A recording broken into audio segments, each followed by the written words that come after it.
NAOS +2 പാസ്സായിട്ടുള്ള വിദ്യാർത്ഥികൾക്ക് തിരഞ്ഞെടുക്കാൻ പറ്റുന്ന കോഴ്സുകൾ ഏതൊക്കെ നമുക്ക് നോക്കാം. ഒരു എജുവൽ എഡ്യൂക്കേഷൻ സെന്റർ നിങ്ങളെ സഹായിക്കാം.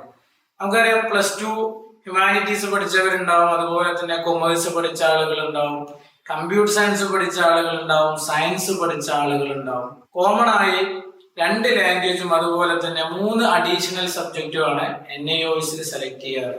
അതിനു പുറമെ ആവശ്യക്കാർക്ക് അനുസരിച്ച് സബ്ജക്റ്റുകൾ ആഡ് ചെയ്ത് കൊടുക്കാറുണ്ട്. മിനിമം 5 സബ്ജക്റ്റ് ആണ് നിങ്ങൾ NAOS എടുത്ത് പാസ്സായിട്ടുള്ളത്. ഹ്യൂമാനിറ്റീസ് ആയാലും കൊമേഴ്സ് ആയാലും സയൻസ് ആയാലും കമ്പ്യൂട്ടർ സയൻസ് ആയാലും മിനിമം 5 സബ്ജക്റ്റുകൾ പാസ്സായിരിക്കണം എന്നുള്ളത് ഒരു നിയമമാണ്. അപ്പൊ ഈ ഹ്യൂമാനിറ്റീസും കൊമേഴ്സും സയൻസും കമ്പ്യൂട്ടർ സയൻസും ഒക്കെ കഴിഞ്ഞവർക്ക് ഏതൊക്കെ കോഴ്സുകളാണ് തിരഞ്ഞെടുക്കാൻ സാധിക്കുക എന്നതിനെ കുറിച്ചുള്ള ഒരു വീഡിയോ ആണ് നിങ്ങൾക്ക് പങ്കുവെക്കുന്നത്. എല്ലാവരും കറക്റ്റായിട്ട് കൃത്യമായിട്ട് എല്ലാവരും ശ്രദ്ധിക്കുക. നമുക്ക് നോക്കാം. ഹ്യൂമാനിറ്റീസിന്റെ കേസിൽ ഹ്യൂമാനിറ്റീസ് കോഴ്സിൽ വരുന്ന സബ്ജക്റ്റുകൾ ഏതൊക്കെയെന്ന് നോക്കാം. ഒന്ന് മലയാളം, അതേപോലെ തന്നെ ഇംഗ്ലീഷ്, പൊളിറ്റിക്സ്, ഹിസ്റ്ററി, സോഷ്യോളജി. ഇങ്ങനെ 5 സബ്ജക്റ്റ് ആണ് എജുവൽ എഡ്യൂക്കേഷൻ സെന്റർ പ്രൊവൈഡ് ചെയ്യുന്നത്. അതിനു പുറമെ സബ്ജക്റ്റ് ആഡ് ചെയ്യേണ്ടവർക്ക് സബ്ജക്റ്റ് ആഡ് ചെയ്ത് കൊടുത്തിട്ടുണ്ട്. അത് 5 സബ്ജക്റ്റ് സെലക്ട് ചെയ്യാൻ കാരണം ഏറ്റവും ഈസി ആയിട്ട് അവർക്ക് പഠിക്കാൻ വേണ്ടിയിട്ടാണ്. കൂടുതൽ സബ്ജക്റ്റുകൾ സെലക്ട് ചെയ്യുമ്പോൾ ആ വിഷയം കൂടെ അവർക്ക് പഠിക്കേണ്ടതായിട്ട് വരികയാണ്. ഇതാകുമ്പോൾ 5 സബ്ജക്റ്റ് മാത്രം അവർക്ക് പഠിച്ചാൽ മതി.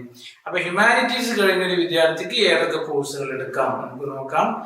ഇപ്പൊ അതിൽ നമ്മൾ നേരത്തെ പറഞ്ഞ 2 ലാംഗ്വേജ് ഉണ്ടാവും. അപ്പോ സെക്കൻഡ് ലാംഗ്വേജ് മലയാളം ആയിരിക്കും, ഫസ്റ്റ് ലാംഗ്വേജ് ഇംഗ്ലീഷ് ആയിരിക്കും. അപ്പൊ BA മലയാളം ഡിഗ്രി ചെയ്യാൻ സാധിക്കും.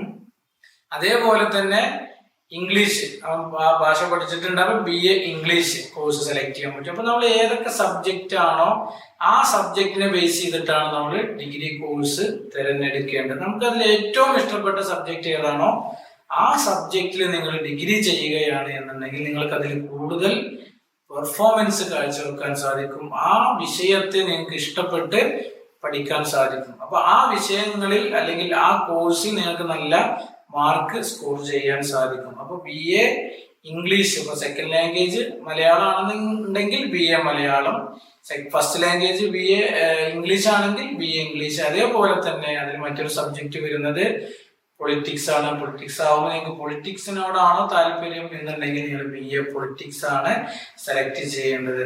അതേപോലെ തന്നെ സോഷ്യോളജി അതിൽ മറ്റൊരു സബ്ജക്റ്റ് ആണ്. അപ്പൊ അതിന്റെ ഡിഗ്രി വരുന്നത് BA സോഷ്യോളജി ആണ്. അപ്പൊ സോഷ്യോളജിയിൽ താല്പര്യമുള്ള വിദ്യാർത്ഥികൾ BA സോഷ്യോളജി ആണ് എടുക്കുന്നത്. അതേപോലെ തന്നെ ചരിത്രമാണ് നിങ്ങൾക്ക് താല്പര്യമെങ്കിൽ, കാരണം ഹ്യൂമാനിറ്റീസ് നിങ്ങൾ ഹിസ്റ്ററി പഠിക്കുന്നുണ്ട്, അതിൽ നിങ്ങൾക്ക് ചരിത്രത്തോടാണ് താല്പര്യം എന്നുണ്ടെങ്കിൽ നിങ്ങൾ സെലക്ട് ചെയ്യേണ്ട കോഴ്സ് BA ഹിസ്റ്ററിയാണ്. അങ്ങനെ ഓരോ സബ്ജക്റ്റിനെ ബേസ് ചെയ്തിട്ടുമാണ് ഡിഗ്രിക്ക് ഓരോ കോഴ്സുകൾ തിരഞ്ഞെടുക്കേണ്ടത്. നിങ്ങൾക്ക് ഏറ്റവും ഇഷ്ടപ്പെട്ട വിഷയം ഏതാണോ ആ വിഷയത്തിൽ ഡിഗ്രി ചെയ്യുന്നതാണ് ഏറ്റവും നല്ലത്. കാരണം ഞാൻ നേരത്തെ പറഞ്ഞതുപോലെ നിങ്ങൾ കൂടുതൽ പെർഫോമൻസ് ചെയ്യാൻ നിങ്ങൾക്ക് ആ കോഴ്സ് സെലക്ട് ചെയ്യുന്നതിലൂടെ സാധിക്കും. അപ്പോ നോർമലായിട്ട് ഈ കോഴ്സുകൾ ആർക്കും എടുക്കാൻ പറ്റും. BA ഇംഗ്ലീഷ് എടുക്കുന്നതുകൊണ്ട് തടസ്സമല്ല, അതേപോലെ തന്നെ മലയാളം എടുക്കുന്നതുകൊണ്ട് തടസ്സമല്ല, സോഷ്യൽ വർക്ക് അഥവാ BSW കോഴ്സ് എടുക്കുന്നതുകൊണ്ട് തടസ്സമല്ല, സോഷ്യോളജി എടുക്കാം, പൊളിറ്റിക്സ് എടുക്കാം, ഹിസ്റ്ററി എടുക്കാം. ഈ കോഴ്സിൽ ഏത് കോഴ്സും ഹ്യൂമാനിറ്റീസ് കഴിഞ്ഞ വിദ്യാർത്ഥിക്ക് തിരഞ്ഞെടുക്കുന്നത് കൊണ്ട് യാതൊരു തടസ്സവുമില്ല. പക്ഷെ നിങ്ങൾ സബ്ജക്റ്റ് റിലേറ്റ് ചെയ്തിട്ടാണ് കോഴ്സ് സെലക്ട് ചെയ്യുന്നതെങ്കിൽ നിങ്ങൾക്ക് ഏറ്റവും ഇഷ്ടപ്പെട്ട സബ്ജക്റ്റിലായിരിക്കണം നിങ്ങൾ ഹയർ സ്റ്റഡീസ് ചെയ്യുന്നത്. ഉദാഹരണം സോഷ്യോളജി ഇഷ്ടപ്പെടുന്ന ഒരു വ്യക്തി അഥവാ സമൂഹത്തെ കുറിച്ച് പഠിക്കുന്ന പഠനശാഖയാണ് സോഷ്യോളജി. അപ്പൊ അത് ഇഷ്ടപ്പെടുന്ന ഒരു വ്യക്തി BA സോഷ്യോളജിയാണ് എടുക്കുന്നത്. അതേപോലെ തന്നെ പൊളിറ്റിക്കൽ സയൻസ് അഥവാ രാഷ്ട്രീയ മീമാംസ, ആ സബ്ജക്റ്റിനെ ഇഷ്ടപ്പെടുന്ന ആൾ എടുക്കേണ്ട കോഴ്സ് BA പൊളിറ്റിക്സ് ആണ്. സെക്കൻഡ് ലാംഗ്വേജ് ഇഷ്ടപ്പെടുന്ന വ്യക്തി ചൂസ് ചെയ്യേണ്ട കോഴ്സ് BA മലയാളം ആയിരിക്കും. സെക്കൻഡ് ലാംഗ്വേജ് മലയാളം ആണെന്നുണ്ടെങ്കിൽ ഡിഗ്രിക്ക് BA മലയാളം എടുക്കുന്നതായിരിക്കും ഏറ്റവും ഉചിതം. അതേപോലെ തന്നെ ലാംഗ്വേജ് ഫസ്റ്റ് ലാംഗ്വേജിന് ഇഷ്ടപ്പെടുന്ന വിദ്യാർത്ഥികൾ ഇംഗ്ലീഷ് സംസാരിക്കാനും അതേപോലെ തന്നെ അതിൽ കൂടുതൽ പെർഫോമൻസ് കാഴ്ചവെക്കാനും താല്പര്യമുള്ള വിദ്യാർത്ഥികൾ സെലക്ട് ചെയ്യേണ്ട കോഴ്സ് BA ഇംഗ്ലീഷ് ആണ്. അപ്പൊ ഇംഗ്ലീഷ് വിഷയത്തോട് ഭാഷയോട് താല്പര്യമുള്ള വ്യക്തികള് BA ഇംഗ്ലീഷ് തിരഞ്ഞെടുക്കുന്നതായിരിക്കും ഏറ്റവും ഉചിതമാവുക. അപ്പൊ ഈ സബ്ജക്റ്റുകളുടെ അടിസ്ഥാനത്തിൽ ഒരു കോഴ്സ് നിങ്ങൾ തിരഞ്ഞെടുക്കുകയാണ് എന്നുണ്ടെങ്കിൽ അതിന്റെ തുടർ പഠനം അതേ സബ്ജക്റ്റിൽ തന്നെ നിങ്ങൾക്ക് കണ്ടിന്യൂ ചെയ്യാൻ പറ്റും. ഉദാഹരണം BA സോഷ്യോളജി തിരഞ്ഞെടുത്ത ഒരു വിദ്യാർത്ഥി, ആ വിദ്യാർത്ഥിക്ക് PG MA സോഷ്യോളജി ചെയ്യാൻ പറ്റും. അതേപോലെ തന്നെ BA പൊളിറ്റിക്സ് കോഴ്സ് സെലക്ട് ചെയ്ത വിദ്യാർത്ഥിക്ക് MA പൊളിറ്റിക്സ് സെലക്ട് ചെയ്യാൻ പറ്റും. അതേപോലെ തന്നെ BA ഇംഗ്ലീഷ് ആണ് സെലക്ട് ചെയ്തതെങ്കിൽ MA ഇംഗ്ലീഷ് PGക്ക് ചെയ്യാൻ പറ്റും. അപ്പോൾ ഓരോ കോഴ്സ് തിരഞ്ഞെടുക്കുമ്പോഴും നിങ്ങൾക്ക് അതിന്റെ PG കോഴ്സിന് സാധ്യത ഉണ്ടോ അല്ലെങ്കിൽ PG ഏതാണ് എന്ന് മനസ്സിലാക്കി വേണം ഡിഗ്രിക്ക് കോഴ്സുകൾ തിരഞ്ഞെടുക്കാൻ. അപ്പൊ ഹ്യൂമാനിറ്റീസുകാർക്ക് BA ഏത് കോഴ്സ് എടുക്കുന്നതിലും തടസ്സമില്ല. പക്ഷെ നിങ്ങൾക്ക് ഇഷ്ടപ്പെട്ട വിഷയത്തിലായിരിക്കണം നിങ്ങൾ കോഴ്സുകൾ സെലക്ട് ചെയ്യേണ്ടത്. അതേപോലെ തന്നെ കൊമേഴ്സ് കഴിഞ്ഞ വിദ്യാർത്ഥികളാണ് എന്നുണ്ടെങ്കിൽ അവർക്ക് പഠിക്കാനുള്ള സബ്ജക്റ്റുകൾ അല്ലെങ്കിൽ അവർ പഠിച്ച സബ്ജക്റ്റുകൾ 2 ലാംഗ്വേജ് ഉണ്ടായിരിക്കും. അതേപോലെ തന്നെ 3 അഡീഷണൽ സബ്ജക്റ്റ് ഉണ്ടായിരിക്കും. നേരത്തെ ലാംഗ്വേജിന്റെ കാര്യം പറഞ്ഞപ്പോൾ ഇംഗ്ലീഷ് മലയാളം ആണെങ്കിൽ അതിന്റെ ഹയർ സ്റ്റഡി ചെയ്യാൻ പറ്റും. കൊമേഴ്സിന്റെ മറ്റ് സബ്ജക്റ്റുകൾ ഒന്ന് അക്കൗണ്ടൻസി, മറ്റൊന്ന് ബിസിനസ്. അപ്പൊ അക്കൗണ്ടൻസി താല്പര്യമുള്ള വ്യക്തികള് സെലക്ട് ചെയ്യേണ്ട ഡിഗ്രി കോഴ്സ് BCom ആണ്.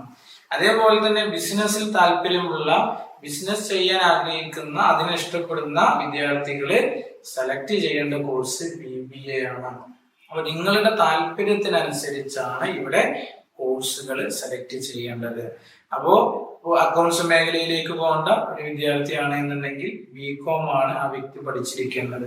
അതേപോലെ തന്നെ അഡ്മിനിസ്ട്രേഷൻ സെക്ടറിലേക്കാണ് നിങ്ങൾക്ക് താല്പര്യം എന്നുണ്ടെങ്കിൽ, കമ്പനി മാനേജർ അല്ലെങ്കിൽ അതിന്റെ അഡ്മിനിസ്ട്രേഷൻ വർക്കാണ് നിങ്ങൾ ഉദ്ദേശിക്കുന്നത് എങ്കിൽ, അല്ലെങ്കിൽ നിങ്ങൾ ഒരു ബിസിനസ് സംരംഭം സ്റ്റാർട്ട് ചെയ്യാനാണ് നിങ്ങൾ ഉദ്ദേശിക്കുന്നത് എങ്കിൽ നിങ്ങൾക്ക് അനുയോജ്യമായിട്ടുള്ള ഒരു കോഴ്സ് BBA അഥവാ ബാച്ചുലർ ഓഫ് ബിസിനസ് അഡ്മിനിസ്ട്രേഷൻ.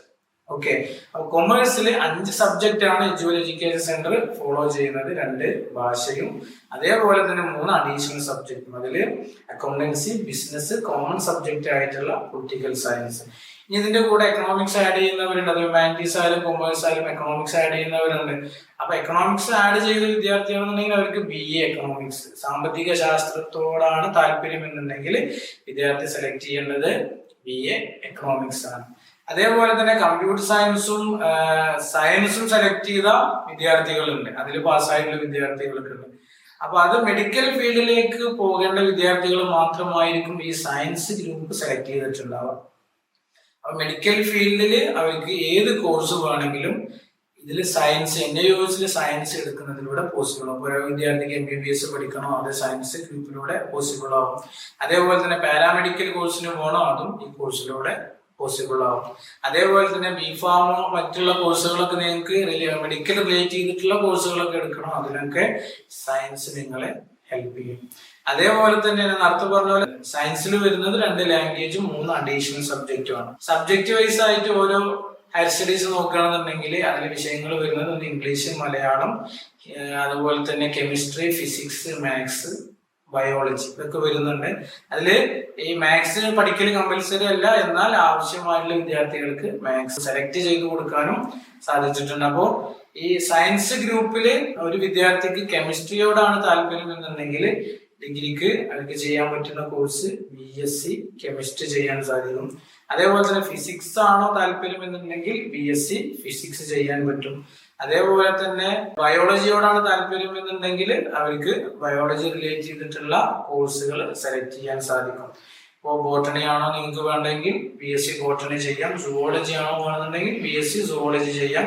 അപ്പൊ നിങ്ങൾ പഠിച്ച സബ്ജക്ട് ഏതാണോ ആ സബ്ജക്റ്റിനെ റിലേറ്റ് ചെയ്തായിരിക്കണം നിങ്ങൾ കോഴ്സുകൾ സെലക്ട് ചെയ്യേണ്ടത്. അത് പ്രത്യേകം ഓരോ വിദ്യാർത്ഥികളും ശ്രദ്ധിക്കേണ്ടതാണ്. കമ്പ്യൂട്ടർ സയൻസ് സെലക്ട് ചെയ്തിട്ടുള്ള വിദ്യാർത്ഥികൾക്ക് പോകാൻ പറ്റുന്ന അല്ലെങ്കിൽ എടുക്കാൻ പറ്റുന്ന കോഴ്സുകൾ ഏതൊക്കെയാണ് നമുക്ക് നോക്കാം. അപ്പൊ അതിലും 2 ലാംഗ്വേജ് വരുന്നുണ്ട്, 3 അഡീഷണൽ സബ്ജക്റ്റ് വരുന്നുണ്ട്. ഈ 3 അഡീഷണൽ സബ്ജക്റ്റ് ഒന്ന് കമ്പ്യൂട്ടർ സയൻസ്, അതേപോലെ തന്നെ ഫിസിക്സ്, കെമിസ്ട്രി അവർക്ക് ആവശ്യമാണ് എന്നുണ്ടെങ്കിൽ അവർ മാത്തമാറ്റിക്സും സെലക്ട് ചെയ്തിട്ടുണ്ടാവും.